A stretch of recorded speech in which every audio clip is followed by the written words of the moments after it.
Ketika terjadinya longsor di daerah tersebut, kurang lebih 1 minggu sebelum terjadinya kejadian longsor yang menimpa daerah tersebut, aku tidak bisa tidur ya.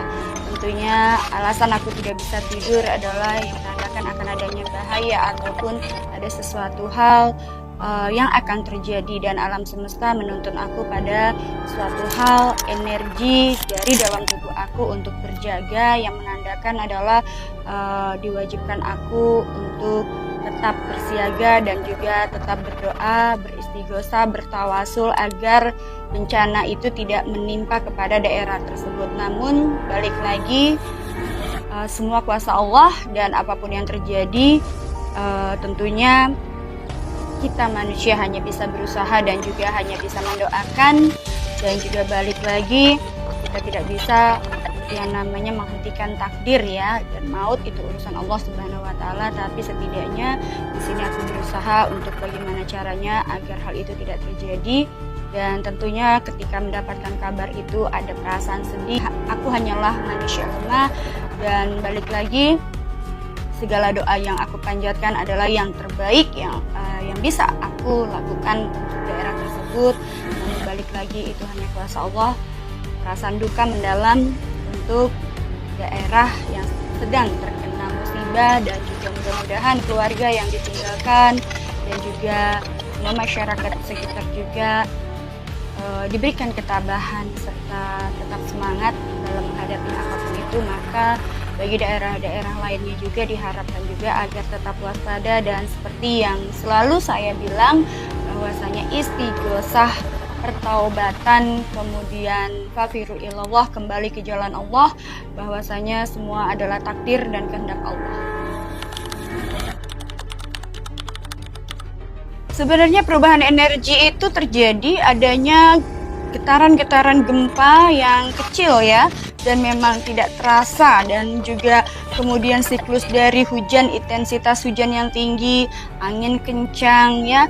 Namun itu tadi balik lagi, kadang-kadang kita juga sebagai manusia banyak lalai dan tidak mengetahui pertanda alam, sehingga apapun itu masyarakat kecil khususnya merasa semuanya baik-baik saja. Dan aku bilang ini adalah takdir ya, hanya Allah yang berkuasa ya, hanya Allah yang berkehendak. Balik lagi, musibah itu kita ambil hikmahnya dan jadikan pelajaran ya, agar nanti tidak akan terulang lagi. Namun tidak lupa juga saya mewanti-wanti kembali, hati-hati untuk wilayah Jawa Barat, pasti ini akan terjadi cepat atau lambat, karena itu tadi tanda-tanda alam yang memang muncul juga tidak bisa dielakkan. Bahkan ini juga akan merembet ke daerah-daerah lain yang pernah aku sebut, dan waspada terutama untuk Aceh, harus waspada. Balik lagi untuk warga Aceh, banyak hal yang harus diperbaiki, terutama keimanan, ketakwaan, kemudian juga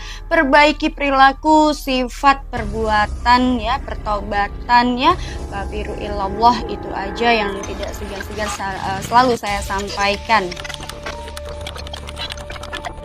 Kalau dibilang apakah ini waktu ajal yang ditentukan ataukah ini hal mistis lainnya, ini adalah berkaitan dengan perilaku manusia, berkaitan dengan yang namanya kerusakan alam semesta. Kalau dibilang takdir, mungkin ini adalah salah satu suratan takdir.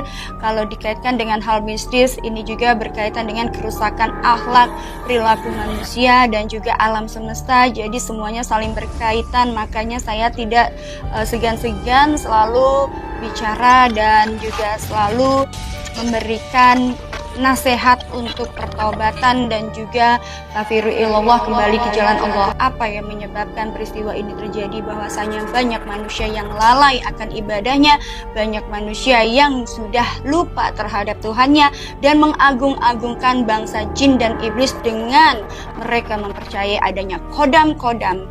Bahwasanya saya tegaskan lagi, kodam itu adalah sebangsa ya, makhluk ataupun ya berjenis jin atau iblis yang bisa menyerupai binatang apapun itu. Bahwasanya kalau kalian mengetahui alam semesta ini terbuat oleh Allah Subhanahu wa taala, maka kalian akan menyadari betapa besarnya kekuatan Allah dibandingkan kekuatan yang sedang kalian cari dan sedang kalian percayai. arwah-arwah korban ini masih berada di sekitar lokasi kejadian. Bahwasanya ketika tubuh kita ini meninggal, arwah itu masih akan berada di sekeliling tubuh atau wilayah yang memang di situ terjadinya suatu musibah. Arwah itu akan selalu mengelilingi daerah tersebut sampai dengan 40 hari dan sampai dengan disempurnakannya jenazah, baru beliau atau mereka arwah tersebut akan kembali diambil alih oleh Sang Pencipta alam. Kalau aku bilang energi yang terjadi di wilayah longsor tersebut adalah panas ya. Kemudian juga di sini panas karena itu tadi banyak kerusakan alam ya. Kerusakan alam juga ini yang mendukung adanya longsor dan bencana alam yang terjadi serta terjadinya suatu musibah di suatu daerah. Otomatis di situ juga ada energi kesedihan, ada energi kegelapan, ada energi panas, dan juga ada energi yang tidak bisa aku sebutkan satu persatu. Yang jelas di situ adalah berduka. Pesan dan juga pesan alam yang diberikan dari peristiwa yang terjadi di beberapa daerah yang saya sebut akan menghilang, yaitu balik lagi, kerusakan alam semesta ini disebabkan oleh manusia. Namun bukan hanya kerusakan alam, namun kerusakan perilaku manusia, akhlak manusia, dan juga perbuatan-perbuatan manusia yang menjauh dari Tuhannya. Maka musibah itu akan terus berlanjut dan akan terus berlangsung sampai dengan manusia menyadari bahwa la ilaha illallah Muhammad Rasulullah, tiada satu kekuatan apapun melebihi kekuatan Allah. Tidak terkecuali kodam pun akan kalah dengan adanya kekuatan Allah. Bahkan makhluk lain apapun tidak akan pernah mengalahkan kekuasaan Allah.